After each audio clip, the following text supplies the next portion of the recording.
एक छोटा सा कस्बा है। उस कस्बे में है तंग गलियां, पुराने मकान, और उन्हीं मकानों में से एक है साधारण सा छोटा घर। इस घर की एक खास बात है, उसकी दीवार पे बनी हुई एक खिड़की। ये खिड़की सिर्फ ईंट और पत्थर की जगह नहीं लेती, बल्कि इसमें से जिंदगी बरसती है। जब हवा आती है तो वो गुनगुनाती है। सूरज की किरणें अंदर सुनहरी बनकर बरसती हैं। रात को चांद और तारे दोनों खिड़की पर ठिठोली करते हैं। इस छोटे से घर में रहते हैं एक पति पत्नी और उनके बच्चे। इनका जीवन संघर्षों से भरा है। छोटी सी नौकरी, सीमित कमाई और रोजमर्रा की दिक्कतें, पर इन सब के बीच में खिड़की उनके जीवन का सहारा बनती है। पति अक्सर थक हार कर घर लौटता है, खिड़की के पास बैठ जाता है। जब बाहर देखता है तो लगता है दुनिया कितनी बड़ी है और उसके जीवन से कहीं ज़्यादा रंगीन है। पर जब उसी खिड़की से भीतर देखता है तो उसे घर दिखता है, अपनी पूरी दुनिया। कभी कभी सोचता है इस खिड़की से छलांग लगाकर सब कुछ छोड़ दूं, पर बच्चों की हंसी सुनकर वो मुस्कुरा जाता है।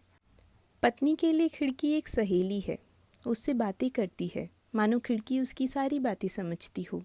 कभी कहती है आज बहुत थक गई हूँ, कभी फुसफुसाती है काश जिंदगी थोड़ी आसान होती। जब खिड़की से होकर ठंडी हवा उसको छूती है तो ऐसा लगता है जैसे किसी ने ठंडी हथेली उसके माथे पर रखी हो। और बच्चों के लिए खिड़की एक जादुई दरवाज़ा है, उसमें से आसमान दिखता है। वो तारों को गिनते हैं, कल्पना करते हैं दूसरी दुनिया की, जहाँ कोई गरीब नहीं, कोई बंधन नहीं। बस खिड़की से हाथ बाहर निकालो और हवा को पकड़ लो। समाज और पड़ोसियों के लिए खिड़की एक रहस्य की दुकान है, दूसरों के घर में, दूसरों की ज़िंदगी में झांकने का एक तरीका। उनके लिए एक चलता फिरता जागता जीता टेलीविज़न शो है। वास्तव में खिड़की एक जीवन का रूपक है, जहाँ दीवारों के बीच एक खुली जगह, जहाँ इंसान सांस ले।